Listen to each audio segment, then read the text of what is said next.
You gonna learn something today. Hey, this is Damian Mimic of California Spinners. We're on day 17, I believe.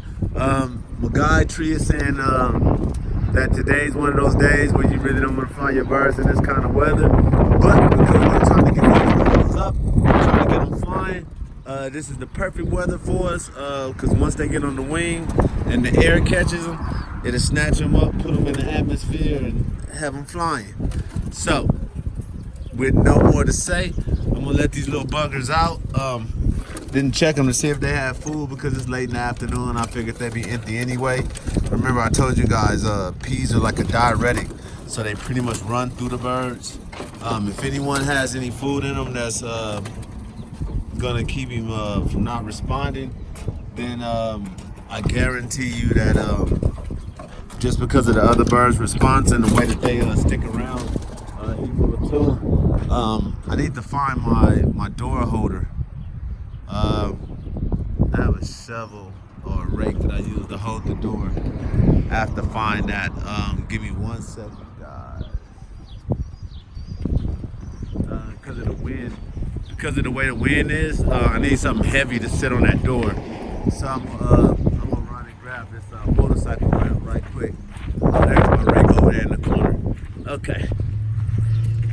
Yeah, guys. Don't forget to hit that like button, hit the subscribe button, fellas, and hit that notification bell so you can catch me as soon as I get on and start recording.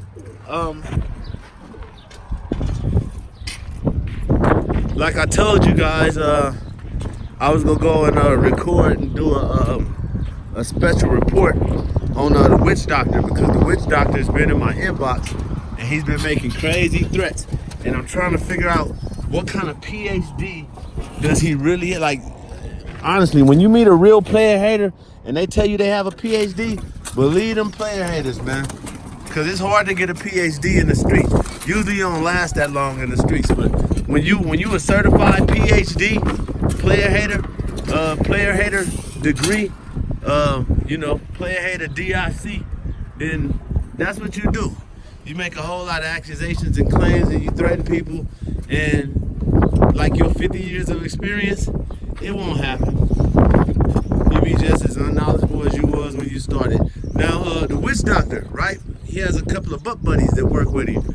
And what they do is they go and they troll the internet and they find out where I'm at, what I'm doing, and then they tell the butt buddies tell the witch doctor what I'm doing, and then he goes and he tries to block me from being able to do what I do. The only other person I knew that got blocked besides InfoWars was Farrakhan, and it was because he was telling the truth. So maybe, just maybe, the witch doctor should stop practicing that voodoo medicine that he's doing on the birds, and instead of just feeding them and cleaning out the loft, maybe you should study them and learn what they are. And quit trying to tell people how much they cost because you had those pedigrees that don't mean nothing because you didn't know nothing about the birds when you was breeding them anyway. And that's just my opinion to the witch doctor. Use your PhD for something useful. Player haters, you gotta player hate when the player hating is good. But when your player hating is taking a toll on you developing any kind of knowledge, then maybe your player hating degree ain't what it's all cracked up to be. Now, the reason that the birds took up and kind of spooked is because I got a vulture up here, and he's looking like a super pterodactyl, and I think he spooked them. They never seen nothing like that, me neither. I'm like them, I thought it was one of the witch doctor birds because he got those pure pensums, and he crossed them to pterodactyl so he can get more fly time out of them, because that's what witch doctors do. They make mad experiments, and even though they know that it's not going to go anywhere, they just do it just so they can say that they done something, And that was it, fellas. The wind just spooked them up. Not quite where I want them to be, but as you see, when they take up and they go, they're tight, they're following each other, almost like they're kitten already. and you got a few that want to take up and hit the air. That's good. That's the sign I was looking for. And once they start doing that, that's that independence that they get. You'll realize once your kid birds get up and they realize that they have that type of independence, that's when it becomes most important that you stay strict with the feed. Now you notice I haven't whistled, I haven't brought out any feed, and I haven't told you guys that I made the hand gestures. I'm really just sitting here watching them. I'm about to go over there and grab a chair, and I'm gonna sit down, and I'm gonna allow them to pretty much just do this. Anything that spooks them and gets them up, that's good, because that's what we want. We want them up and flying. And so far, so good as far as them being comfortable.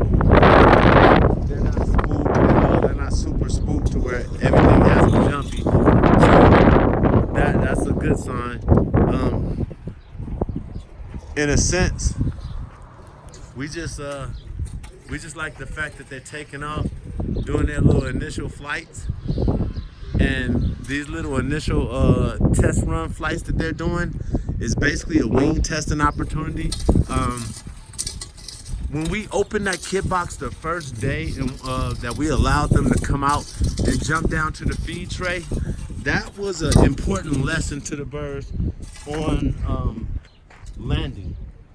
What you'll notice that if you take out young birds and they're older on the wing like these, because remember these birds are, we started off at 15 to 18 days, and it's been 16 days, so 18 and 16 is 34 or something like that. Yeah, I think it's 34 or something like that. So we're looking at a month and 4 days, which is about the time that most people take their birds out to start training them. When they were younger, they learned the landing, they learned the flying just from coming in and out the kit box, jumping to the tray. That was very important. I didn't mention it because I knew that this point was going to come where you're going to actually see the birds taking off and lighting back on the roof. And if you pay attention to where my birds are as far as landing and where young birds are when you actually take them out older, landing is one of the most hardest things that they tend to not get when you don't allow them to come out young. Because of the fact that they can't land or they don't understand how to land, it causes them to fly around lost, and they usually end up on a neighbor's roof or somewhere where they're not supposed to be, and then you have a task at getting them back. This independence that I'm talking about, this independence is from not imprinting on you. Now, my birds have imprinted on me, so what they actually want to do is they want to kind of come and attack me, but because I'm not making any gestures that I'm feeding them, they let their little bit of independence from being able to be on the wing allow them to sit there and watch me. Once they get fully independent of the fact that they know that they don't need me anymore, they're going to get fed a certain amount, and that's it. They're going to not want to be touched. They're not going to want to come around you unless you continue to keep the feed stringent to the point where they have to depend on you. Once you start liberating them with feed and giving them as much as they need to keep them healthy and flying, they'll start to ignore you, and you'll find it hard to get them inside the box. So remember, feed is important, and regulation of how much feed that you give them is very important. If you don't regulate the feed, you will lose control of the birds, and once you lose control of the birds, it's like almost retraining them. What I do is, especially if I get older birds that I'm trying to make flying a kit from someone because they wanted me to train the bird or something, I'll take the bird, put it in that wire cage up on top, and I won't feed it for 3 days. Give it water, won't feed it for 3 days. When I say I won't feed it for 3 days, I mean I will come out, I will give it like 2 or 3 peas just so that it has something on its stomach, and that's it for 3 days. When I open that wire cage on the 4th day and I let that kid out, that bird will walk out that wire cage regardless of how long he flew anywhere else, and he will sit with them birds and pretty much be waiting on where the food at. If you allow that bird to alight on your roof inside that cage for 3 days with no feed, just two or three grains of feed a day, by the 4th day, that bird should be home. If it's not, then that bird is, that's one of those roamer mixes. And remember, roamer mixes is a homer mixed with roller. So that's that homer instinct kicking in, and he's gonna beeline back to the house anyway. But if it's a real Birmingham roller and it has it wasn't a coal, and it has that kidding ability that they're supposed to have, then that bird will stick around and he'll wait until it's time to eat. He'll fly with them if he has to, but mainly he'll wait until it's time to eat, and he will come in and act as if he's been there all his life. If you don't believe it, test me on that theory. Take a bird, let it sit on that cage for 3 days straight. I don't mean let it inside your loft. I mean let it sit out there for 3 days straight, feeding right there, 2 or 3 grains a day, maybe 4 peas. I say 4 peas because 4 peas work for me. I'm a firm believer that 4 peas once a day for 4 days will home any bird. As with any animal, feed is the key. Feed is always the key, and how much to administer is very important. Since we're going to be sitting here, I wanted to address the witch doctor and his minions. There's a guy known as the witch doctor, right? Because he has a River Phoenix degree. You know, remember River Phoenix used to be with Corey Haynes. River Phoenix died at the Key Club. Was it the Key Club? No. Forget the name of the club. I forget the name of the club. But it was in Hollywood, and River Phoenix died there, and I think Trump made a university after him because you know how Trump is. Trump will make money off anything. And the witch doctor went to River Phoenix University and got his PhD in player hate, and decided that because he had that PhD, the bum would come out and make claims that he was smarter than anyone else because he had old pedigrees that he didn't understand. Because if he had understood the pedigrees, believe me, you would have heard his mouth, because this dude's ego is as big as his stomach. Believe me when I say that. His ego is actually larger than his stomach. This dude, he can eat his ego.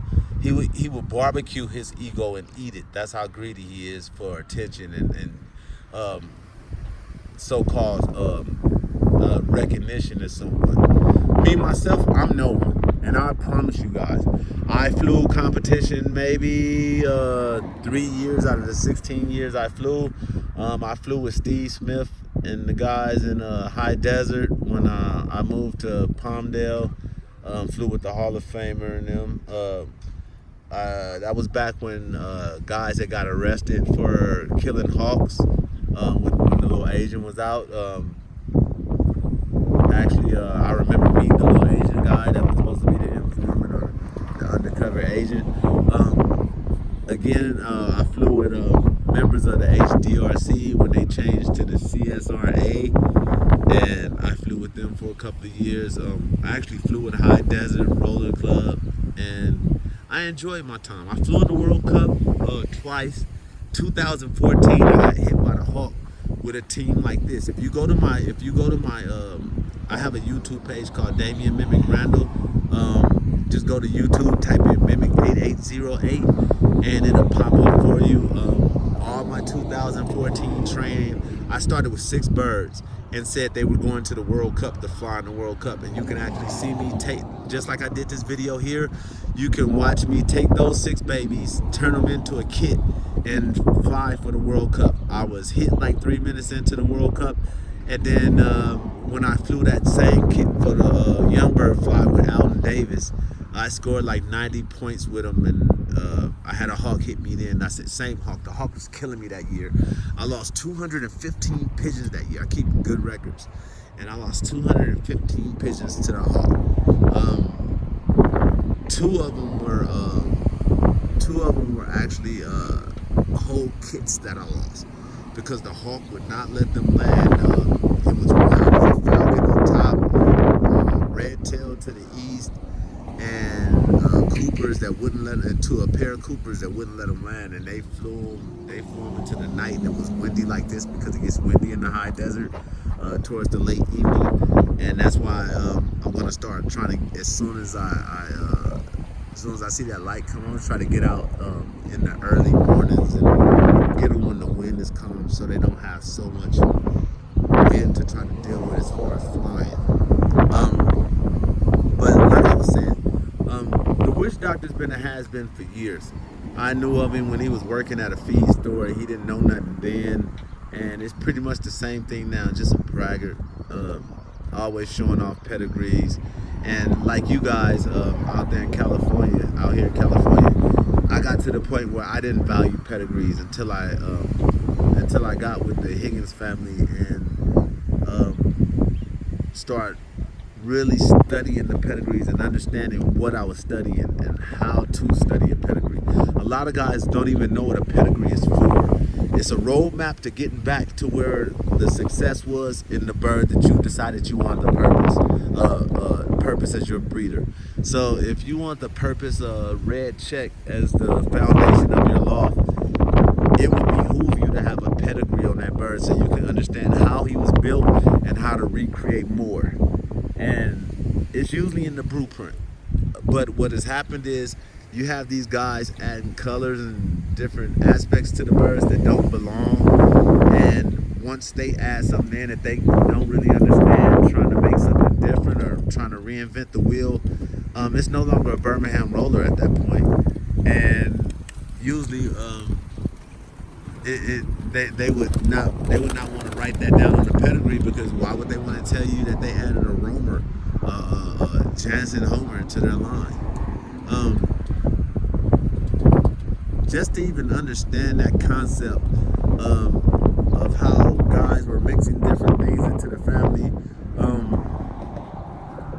it's like simple math. 1 and 1 equals 2 for pigeons, but behind the chromosomes and the genes behind them, 1 and 1 doesn't equal 2, it equals 8, because there's a parent to that main cock or main hen, that's 2, and then they had parents, right? So you have to go and you're gonna see those come back. Now, if you have a purebred homer that's been bred by homers and homers and homers, then he's dominant to have that homer gene, and just like that roller's dominant to have that gene, they're gonna combine and they're gonna fight for dominance over expressing themselves in the pigeon. And if you don't know what you're looking at, you're gonna have to make an educated guess, or like the witch doctor does, you're just gonna pray on it, drop a couple of chicken bones on the ground, have your little minions, the San Francisco treat come and probably piss on it, and then you get the Asian to come over and probably sprinkle a little voodoo on it or something, and after they do their little ritual and rain dance or whatever, you'll come out with a roamer, and maybe it'll work, maybe it won't. I'm not knocking you guys, I just don't believe that that's the way to win out here, and that's my opinion. And when you guys learn to value a person's opinion for what it is, their opinion, then you would understand that facts, you can't cross these birds to win. Facts. You're not gonna win with roamers. Facts. You're not gonna win adding non-performance birds to your Birmingham Rollers and expect to get success within your first 2 years. That's a 10-year process in which you're gonna have to keep breeding those colors until you can inbreed those colors and not get those non-performing traits back, and that takes time. And like I tell everyone, when I say facts, I mean, go ask the guy that invented, pretty much that revolutionized the way it is done, James Turner. He has a phone number. He's listed inside the National Birmingham Roller Club directory, and if you call him, he'll be more than happy to talk to you. Matter of fact, June 1st, if I'm not mistaken, he's having like a retirement party because I heard he's not going to be raising pigeons no more, because there's too many of you guys out there that are, it's just too much hate for him to deal with, and he wants to walk away while he's still on top.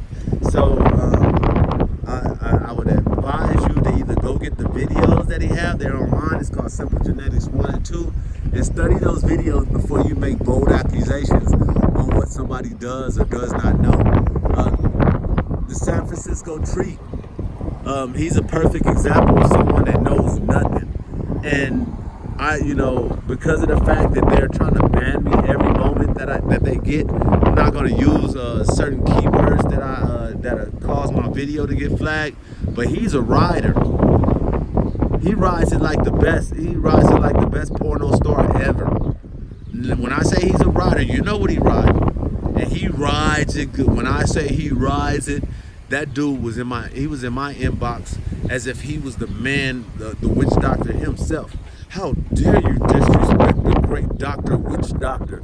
Like, do you know who he is? No, I don't. But I do know that ejaculative on your lip is getting real gross looking, and I don't want to look at it. So could you please get out of my inbox with that lip?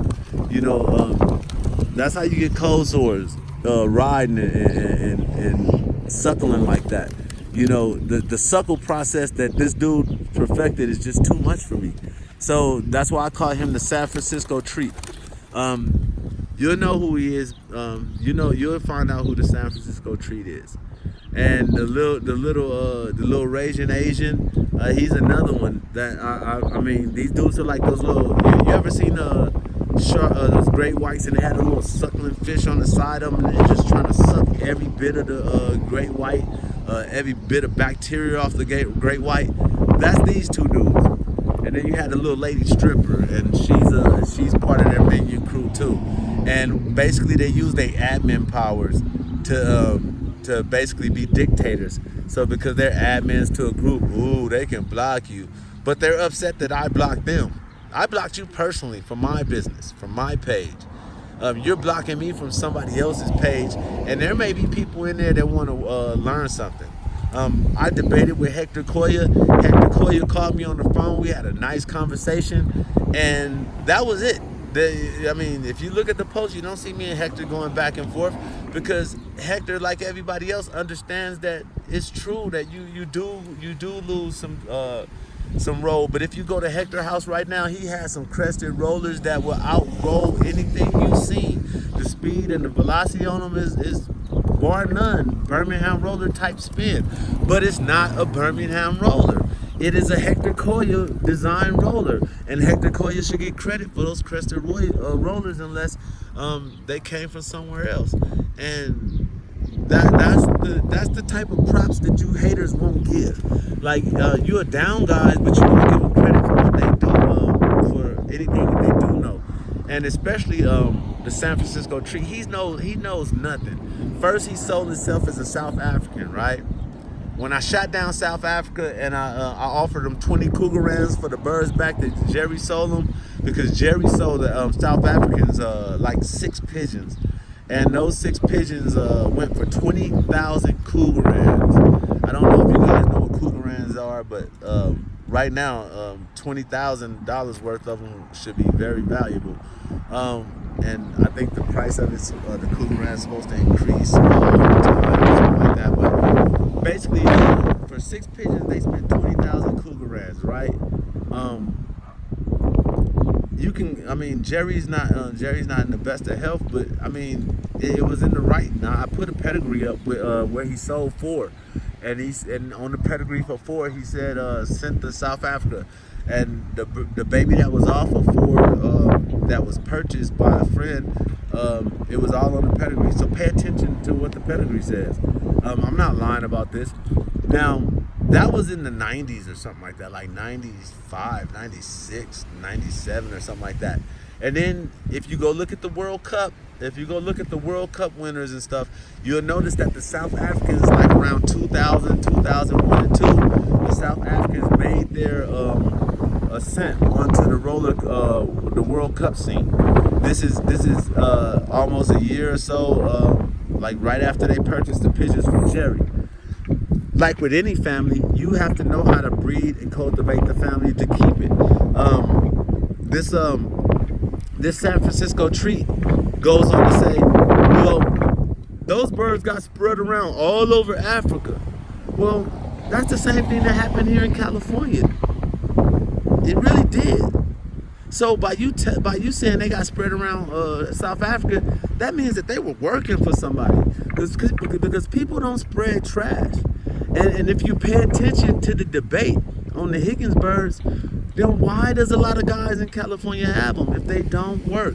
That's shooting yourself in the foot, and you'd be a fool to do it. These are pure Hollywood Higgins right here. Hollywood bought them from Higgins, bred them his way, so they're Hollywood birds now. But the origination of these birds came from Higgins. The Reed side of the family came from Hollywood, and he purchased them straight from Reed. And so these are Hollywood pigeons. I've had them for 8 years, so they're becoming my pigeons now. But I don't steal props from hip hop because I keep the pedigrees on them. And if I haven't filled up a pedigree like Hollywood did, where the first line of the baby goes all the way back to me being the breeder, all the way back to that last line of the pedigree, I won't take credit for this production. This is still what Hollywood did. And that's where these charlatans in California get the game wrong. They want to take credit for the family before they actually have time to take credit for the family. Yeah, you bred them for a couple of years, but until you've actually bred them like for at least 4 or 5 generations, they're not yours. They're still the product of the person that gave them to you. So, I mean, yes, you can say they're yours once that second year is up, but the truth is the origination comes from the guy that actually bred them and set the DNA marker for them to continuously to breed the way that they are. The San Francisco tree never once posted a picture. I mean, you had to go hack his computer to see a picture of his birds. Probably because they all look like gromers. And gromers is a mix of a giant runt mixed with a homer mixed with a roller. That's a gromer, and that's what he's doing to the birds now. Him and the Raging Asian, and the Raging Asian's another guy that got in my inbox and was harassing me. And I asked you guys to leave me alone, but they wouldn't, fellas. And how many times do you have to ask a person to leave you alone? You know, once a person gets to the point they don't want to be bothered with you, then won't you act the way you act when your wife tells you to leave you alone? Go out and hit the streets and look for a streetwalker. Do what you do best. Go roam the streets and find you a Roman streetwalker and deal with her, because she'll deal with you for the price. Me, I'm not selling my time, and I'm not trying to sell my birds. And you haven't heard one advertisement since I've been videotaping these birds about selling them.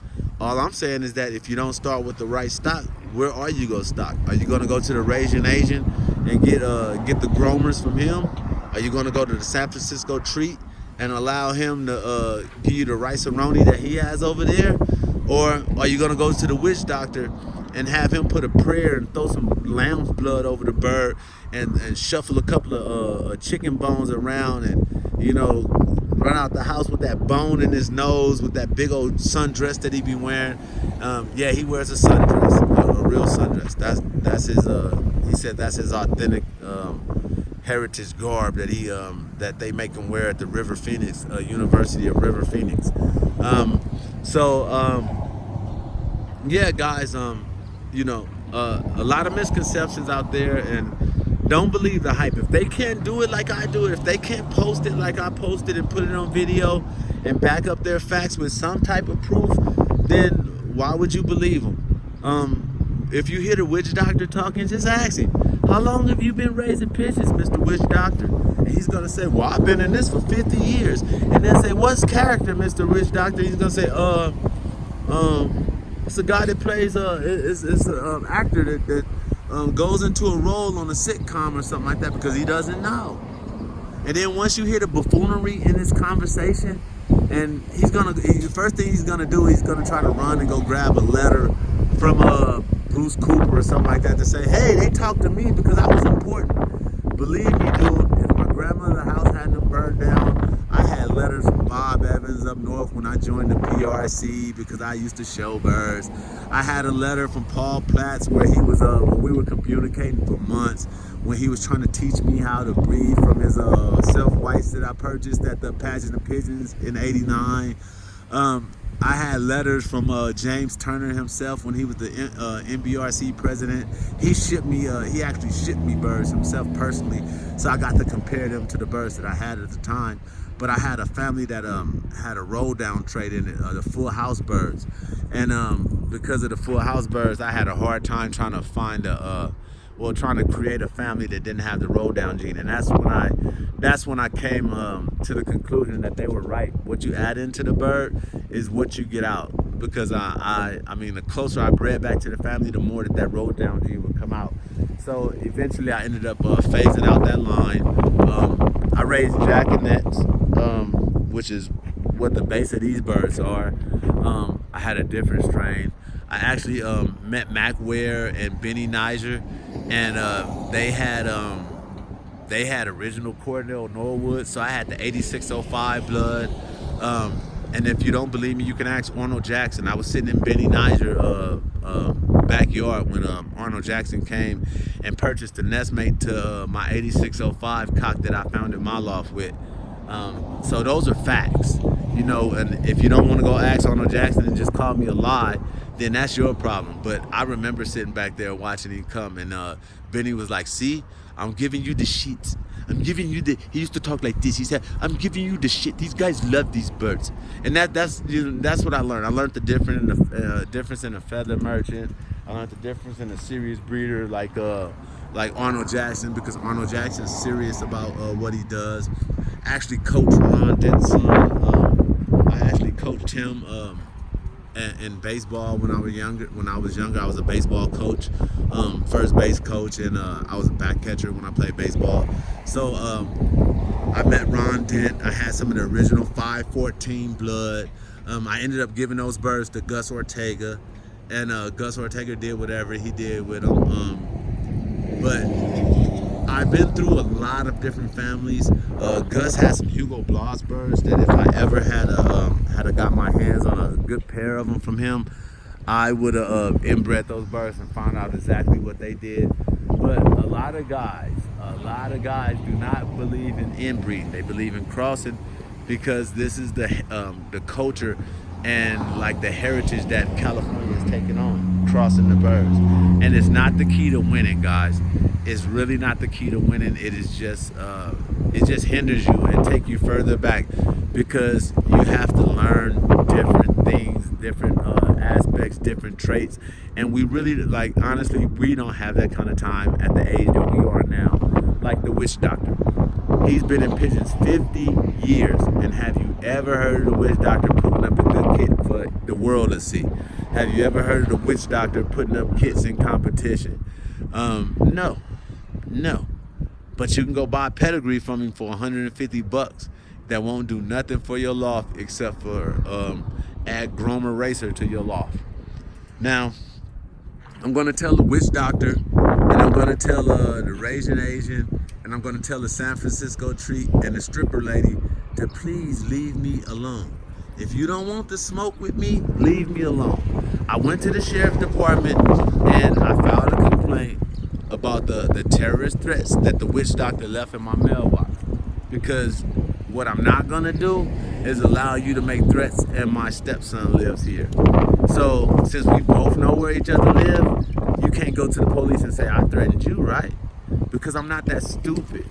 I don't have a PhD. I have a street education that says you don't go into a man's inbox and threaten him. So when the people decide that they want to do whatever they want to do with you, you know, you're smart. You know what happens when you make criminal threats. You can go to jail for that. It's going to cause problems. We're talking about security clearances getting lost and all that good stuff. So it's out there, and the process has started because you started with me. And keep your minions out my inbox, because I also gave that to the police to let them know it's not just one, it's a team of them. And that's harassment. And messing with my brand, I am California Spinners. I am Damian Mimic Randall. And those are brands, buddy. And I'll leave, a matter of fact, at the end of this video, I'm gonna post pictures of those brands, because Pigeonhole is another one of my brands. Facebook writes me as the Pigeonhole. They contacted me as the Pigeonhole. So that is my brand. And to slander my brand and to slander me and to try to block me from from participating or using my brand is a thing called libel. Listen to the words, because the witch doctor has a PhD. Hopefully it's not I can come up with a whole bunch of acronyms for PhD, but I'm not gonna do that because they'll use that to flaggy my channel, because they want to block me so bad. They're so upset that they can't see what I'm doing that they want to just block me from the world. But hey, witch doctor, they're coming for you. The sheriffs are coming for you because you made threats. And they said due to that and the other messages in my inbox, because actually the San Francisco treat implicated you into the BS because he named you by name in a letter. The Raging Asian, I believe, or whoever it was, the guy that the people that did the forensic analysis on my computer, they said that the anonymous letter came from the same IP address as one of the other guys. So they identified you from that anonymous letter that you sent, and basically it all equaled up to criminal threats. So they're gonna deal with you guys on the criminal threats that you're posing and the safety that the safety issue that you pose for my family. So have fun dealing with that. Let's see who messes up whose money. Let's see who's actually gonna like pay for what's going on. You made your move, and I just basically took that play with it. You jumped out there with your knight. Oh, I'm gonna block you from this page, and then I took a pawn. I took a regular pawn, and I killed your knight. Didn't lose no piece because I played chess, and I took that pawn. And now I'm gonna try to get that pawn to grow up to be a queen because I'm past the center board at this point. And I'm moving forward because I need this extra queen so I can have 2 queens on the board so that you won't be able to move.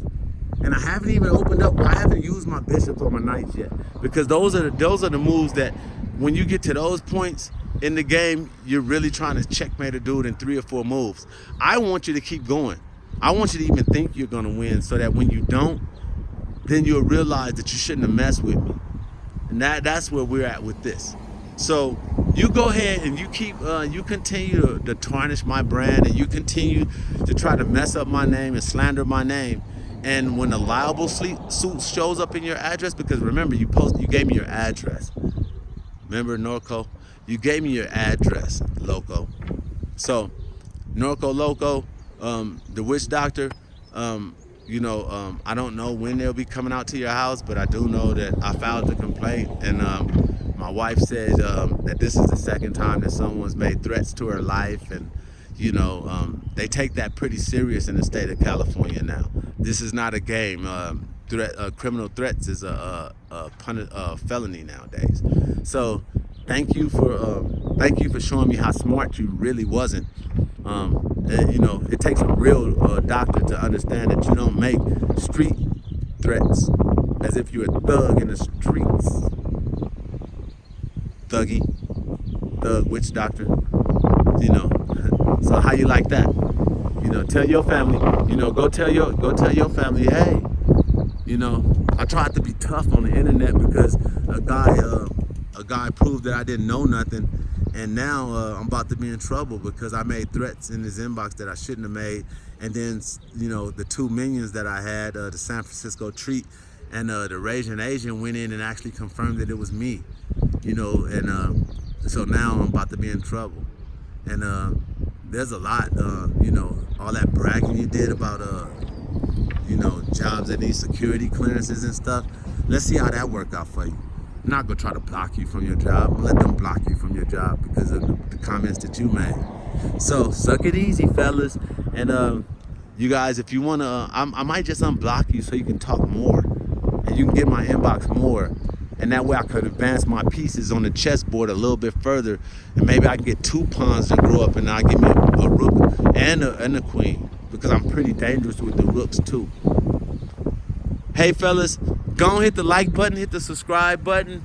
I'm gonna just let them sit out here until they get tired or bored and come in.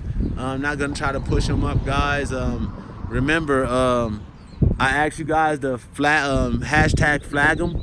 If you want to see them up, hashtag flag them, and I'll scare them up. But Today's Thursday. We have till tomorrow for the hashtag flag 'em. Guys, hashtag flag 'em. If you want me to flag them tomorrow, make them fly. I'll do it early in the morning. That'll give me time to let them fly around.